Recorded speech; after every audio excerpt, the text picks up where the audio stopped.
attitude story. So my wife, you guys will get to meet her. She's from Detroit, so she's very um, up in front. You know, Represent. she's no nonsense, but she's very laid back until you push her buttons. Right. I didn't know how OCD she was until we got married, and she just likes what she likes. She's very organized. Hell, she used to, she used to iron my underwears and my t-shirts and fold them and put Yep. them in my drawer. Right, So the underwear is interesting. dude. My mom used to iron my dad's boxers and his t-shirts and Must like be my sending wife. a message to you what she wants to see, because there ain't My no one my else gonna see that. my wife gives me a hard time because I have to fold my t-shirts and my boxers a certain A way. certain How way, my mom taught right? me, right? And she's like, "Well, then you go do your laundry." Well, never Yeah. mind. I'm So not that gonna argue happened. anymore. That happened to me because I would take it for granted. I'd go grab a pair of underwear, the other one, moved or whatever, and then when she'd go in there to open the drawer to put some more, it wasn't what she left, and so at some point she just started dumping it on the bed and say, "Hey, you put it away. I Do did it you once. Now it's your do turn. you?" Um, but it's all those dynamics that you get to understand, and she loves her space. I don't hold it against her when she's in her space. I love my space. My space is my patio. At about this time, I'm always on my patio, my TV. If I have a friend over or if there's no one here, and she understands that, she'll come down and she'll say, "You good?" I said, "Yeah, absolutely good." Or, "Hey, come sit with me." She'll come sit with me for a little while, and we'll chit chat. Is she We'll a have coffeeaholic like you? no, just in the morning, just in the morning. And I'm not a coffee hall. Come on, you drink coffee all day long. Yeah, right. I Although try to you threw give. me off the other night, you had hot chocolate, so. Yeah, see, I give my liver a break every so often. But yeah, so it's understanding each other, but it's delightful that you can manage that in a healthy way. And Right. and I don't get bored of her. I love being at home, and she does too. Now, when I need people, so when I need people, I'll walk outside my door and I'll stand at the door at the foyer, and be like, "Where the heck is everybody here?" Because I need people, right? And that's why I have fun when I go out or when I meet somebody or I'm at after dark, just mingling with people that energizes me.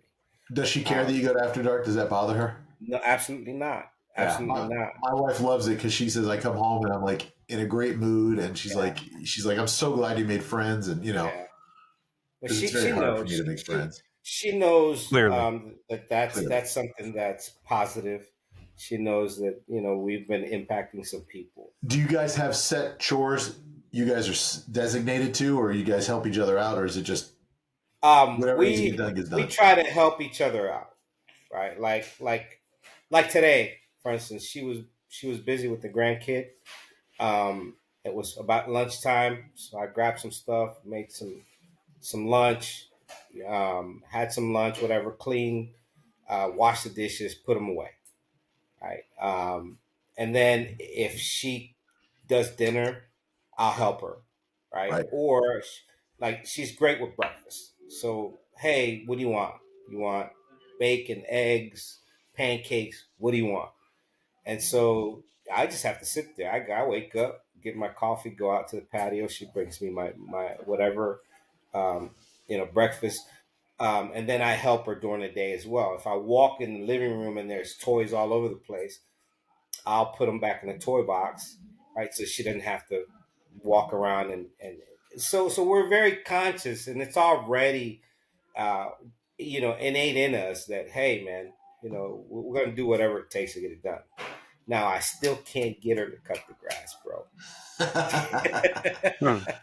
She's like, hell no, I'm not I, doing that.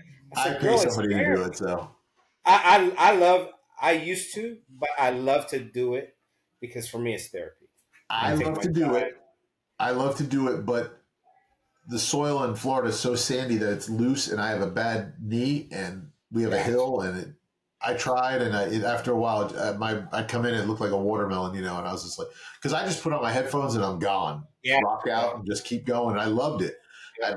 I, weed whack, blow, get sweating from head to toe, and it would be very fulfilling. But after a while, it just hurt too much. And I keep threatening to buy a riding mower. She's like, "We have a postage stamp. What are you going to do? A riding mower? I'll just do circles. I don't care." But how about you, Derek? Do you guys share chores, or is it like in my house? My wife, we split chores, so she cleans, cooks, does the laundry, goes to work, and I sit on the patio. So that's how we split things. What's crazy is I mowed more lawns in my life than anyone from age like 6 to age 18 or something, like everyone on the block. And then now I'm 40. The last 17 years, I've mowed a lawn twice. Oh, wow. Because in 08, I bought a condo. Uh-huh. And then we built a house, and I had and when the grass was sprouting, that's when I bought a push mower, and I did it twice. And then I hired my friend to do it. And then when we moved down here, we had a rental house for a year, and then we moved to this house 3.5 years ago, and it's HOA. So half astroturf, half grass. I literally push mowed. I've never done a riding lawnmower in my life. I've push mowed a lawn a billion times before age 18, and then twice in the last 17 years. Isn't that crazy? That is crazy. I mean, it's just like, but you know what though? Like everything you said, I resonate with. Like I actually did enjoy it because, like, especially in Florida, like where I live, you can't just zone out and drive. Like if you do that, you're dead. Like you have to pay attention. Like, and it just has you like, I'm on my nervous system A game from like 7 a.m. till like 11:30 p.m. every day, 7 days a week. And like that, I do miss the little slower life of having that hour where it's kind of like, I don't even need music, man. I'm just gonna zone out, and I'm like, it's so involuntary at that point. I'm not gonna run over my foot. I know what to do, and I miss it. But in terms of like the dynamic stuff, we've just developed it over the years where like I used to do my own laundry, and then she's like, no, you don't just throw everything in the warm, and you don't put blacks with whites, and I didn't mean it that way. she don't put the color clothes with the white clothes. God dang it. Yeah. You get pink. Are you segregating your clothes? What's that? Are you segregating your clothes now? Yes, we do. And but like I do too. But like here's the thing, like we've gravitated towards like basically whoever hates the task more doesn't do it. So like the shower, she doesn't like it because the fumes just go. So I just do it when I'm in the shower. The toilets, she didn't like it, so I do it. But like the floors, I don't do it, so she does. It just even the laundry, like even though she does pretty much everything, like she'll soak my warms for like a day so it gets all the running sweat out, and then I'm the one who will drain the sink and rinse them out and chuck them in the machine and start it. So we have like we don't even sometimes we each have a role within that task, and we just know. Yeah, it's kind of we never struggle with that because we've lived together for 15 years now, so we just never really like that was never the big deal for us, like the thorn in this. It's like, who cares? Because there were times when I worked where she did everything, and there was times when she worked where I did everything, and so it just we've been in both roles, so it's just whoever hates the task the least just ends up doing it, and then we just keep kind of a list of daily, weeklies, monthlies, and check them off. And then like the thing is too, like I noticed what helps is like if she's cleaning and I'm like, even if I'm tired or done with work, like I'll take the time to knock off something on the cleaning list too. So it's like no one feels like segregated or like isolated or alone, kind of, like if I need to lay on the couch for an hour and vegetate, but she's like, I don't know, mopping a floor, like I'll go dust everything, for a half hour, and then see you're that's it's like everyone contributed, so you don't have those like resentment, like you don't do anything, I do everything. It's like, nah, we both do a little bit. Do you wear your French maid outfit? Yeah, absolutely. Birthday. That goes a long way with them, because what you're saying is hey, them. what you're saying is, hey, I'm not going to sit around while you work. I'm not hanging you out to dry. I'm not watching you. I'm not watching you drown. Exactly. Well, Yeah. it was funny, and I think I learned it from my parents. My mom did the cooking and the cleaning, the laundry. My dad did all the yard work. My dad did anything that needs to be fixed or whatever. He also took care of all the finances. You know, um, so I mean, it was. I watched I they I attest to that too. My dad was the same way. yeah. But Identical. my dad was not that old school like Archie Bunker. We just sat on the chair and yelled, barked orders all day. Oh If no. something needed to get done, he'd do it. But like the kitchen was my mom's domain. You just stayed out of there till I learned how to cook, and then I'd throw her out Did because either of you have a situation growing up where your parents, one person criticized someone's domain, and so they said it's now your domain? So, like, just an example, like my mom always did laundry growing up, very traditional household, just the like you said, the dad did the yard work, the mom did the dad did the oil changes, the dad worked, the mom, raised us, worked 30 hours, and then did all the groceries, the house, the homemaker stuff. Mm-hmm. And I remember like when we were like 10 or 11, like my dad would be like, he'd said something critical like over laundry. And from that day, and I don't even know if it might even be true today. I have no idea. But until I moved out of the house, it was true, which was another 8 or 9 years. And he said something. She literally was just like, "You're doing it now." And he did. And he learned. And like at first it was pretty rough. Oh yeah. But then she inserted those critical things. And then he was man enough to do it, obviously. Yeah. So not like it's a huge deal, but Yeah. it was just I have funny. to be honest. If my parents were ever critical of each other, it was behind closed doors. Well, did your dad ever like say, "I don't like what you made for dinner"? No. That's cool. That's cool. No, Because that always made me go nuts. Like, even if you didn't like it, how you could ever tell, like how you could ever be like, "I don't like what you made." Couldn't you just be like, "Hey, this isn't my favorite, but I'm so grateful you made it," because otherwise I would have had to make it like, "Thank you, I'm eating this," No, I remember There's when people me who and do my that. They're just like, "This grandmother, isn't good enough." It's like, well, what is good enough? Yeah. Like, then you do it my yourself. Italian grandmother decided to make a traditional Thanksgiving, turkey and all that stuff. And I remember my dad complained the turkey was so bad, and he was just like, he wouldn't complain to her, but he told my mom, he's like, tell your Bad mom she needs idea. to stick with Italian food and stay away from American food. Bad idea, man. Yeah, you don't mess with the little Italians. That's cancer. No, Wow. my mom, I think my mom enjoyed doing laundry because even when she'd come down and visit, I'd find her in the garage doing laundry. I'm like, what are you doing? I was like, that's Lorianne. She's like, no, I'm helping her out. I'm like, oh, you're in her I don't domain, think Mom. anyone enjoys laundry. I think that's her way of saying, "I'm trying to make you feel secure," and I'm your. I don't know. Yeah. Did you grow up, Eddie? Did Come you on. grow, or actually, Derek? Did you guys grow up with clotheslines? No. Yes, I did. Yeah, we had a clothesline, and it didn't matter if there was snow on the ground. My mom was hanging clothes outside. My jeans would be like a rock. I'd have to throw them in the dryer to get the ice off of them. But to this day, I look back now, I hated it because you get the clothes and they're cold. I love getting them out of the dryer. They're nice and warm, and you're ready to put them on. But you know the reality of that? Try to hang your clothes here in Florida on a clothesline. Nah, they'll never dry. And then no, when they do dry, they smell like crap.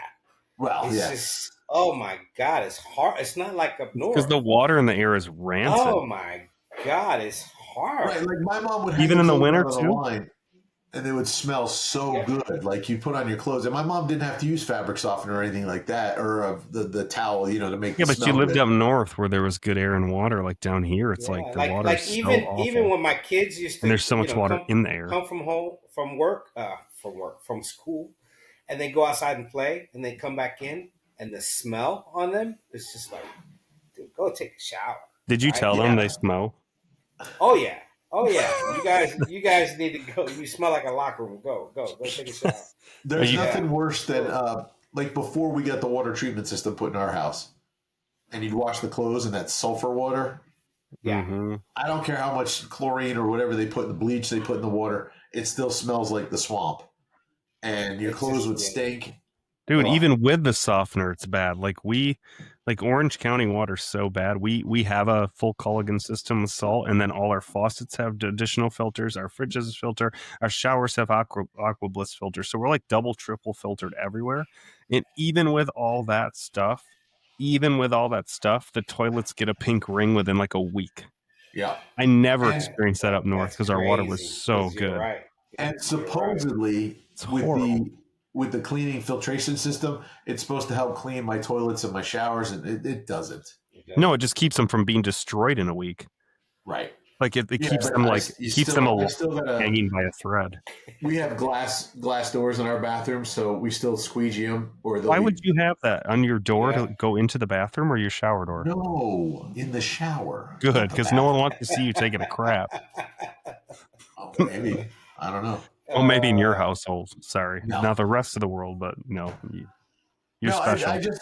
I love to hear the dynamics between different families because there's like I think, and again, I cannot attest to down here. I've lived here for 30 years, but I can't say I grew up here. Growing up north, I feel was just a different family bond. Maybe it's because everybody, like I grew up with, was either Italian or Ukrainian, or Slavic, I should say, Russian, Polish, Ukrainian, and that's just how it is. Like there's still families up there, like my buddy Dominic. I mean, Well, that's his because family's down here it's always all over their house. families, and they have the same dynamic too, probably even stronger than yours. But you're a minority here, dude. Yeah, well, the family You get can together have an down here extended is family down here. barbecue and beer brawls. That sounds great. They start throwing hands halfway through the meals. I don't know, but so Eddie, when you're counseling someone, do you rely on your training and education to dissect? Like, do you do it biblically also, or it depends if they're Christian or not, or does it matter? yeah, there's always a sense of discernment, though. One of the things that I've been told and I realize about myself is I'm very practical. Um, I can get very emotional. That's my mother in me, but my father's very practical and very fact driven. And so when I do counseling, um, that combination kicks in, and the more I listen, and the more I allow someone to speak, the more they're going to tell you who they really are or what they're really going through. And so I rely on that first, and then there's some techniques, there's some things that can help you peel back the onion little by little. Um, but nothing replaces setting the tone, the atmosphere, for um, for someone to feel comfortable, for someone to feel safe, and to trust you. If they don't feel comfortable, if they don't feel safe, and they don't trust you, you're wasting your time as a counselor. Right. You're wasting your time. And so, all of those things, all of those little things combined really helped me and has helped me over the years to um, bring every person or every couple to what I call clarity of thought. If I would summate every aspect of what I want to happen in a session, is I want you to leave the session with a clarity of thought. What does that mean? That means that you were in this predicament, you didn't know what to do. You came here and you don't necessarily know all of the details, but you know now in what direction you need to go in, whether it's a positive direction or the hardest direction ever. But when you have clarity of thought, then in essence you can move beyond where you're at, and that makes a lot of difference Have because you gotten to that clarity of thought with some people and you realize they're never going to work? they have, Oh, right. okay. I know it from the get when they start speaking about either how they met or why they're together, right. For me, all kind of red flags come in, right.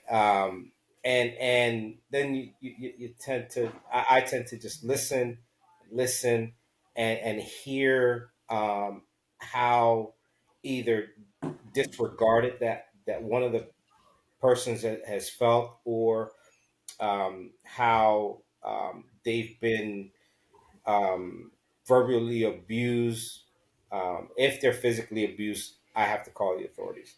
But verbally abused, overlooked, just a horrible situation to be in. I already know. Right. It's a gut feeling.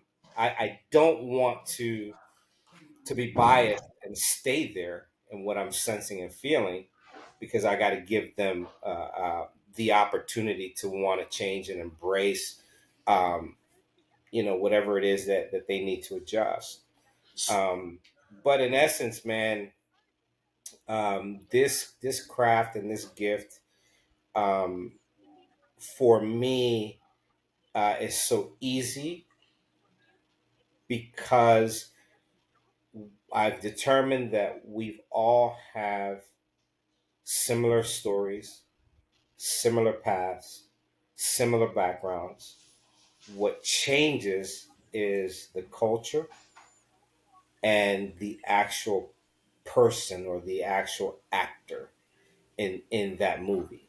Right. But we're all faced with a lot of the same things. The Now, difference is how we respond or react. along the same lines, you get a couple who's come to counseling. The wife is gung ho for it, and the guy is just shut down. How do you crack that?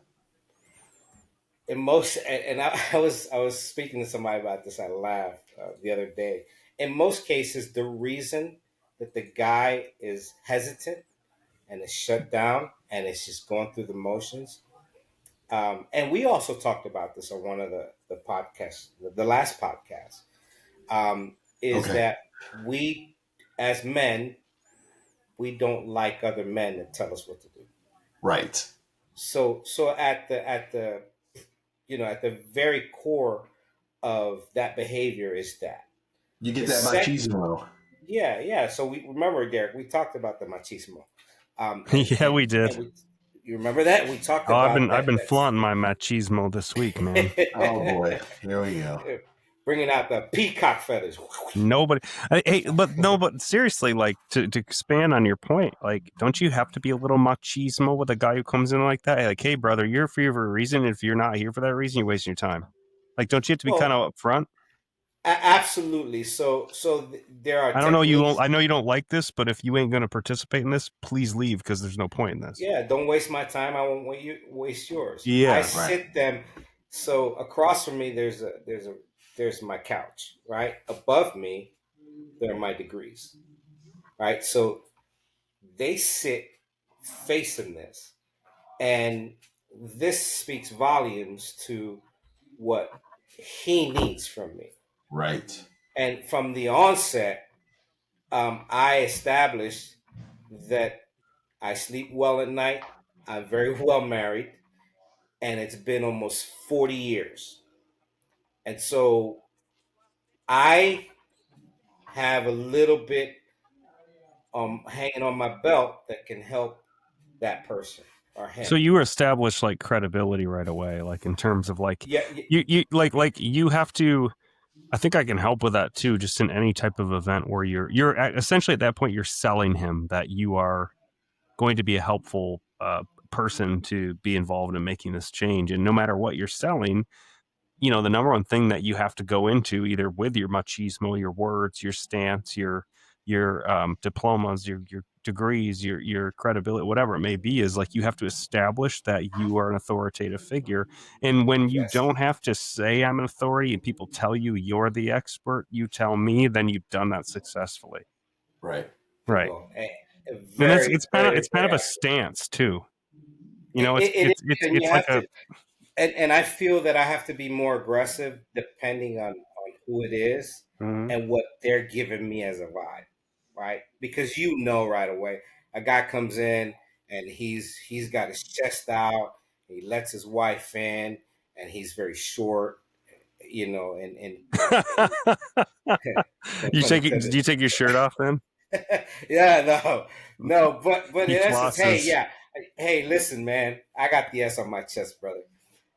So if he wants to flex, I can flex, but in different ways, Yeah. Right. right? By saying, hey, let me tell you a little bit about myself. And Yep. then exactly everything that you said, validate, validate, validate what I do, the time that I've done it, and back it up with, hey, and it's worked for me for almost 40 years.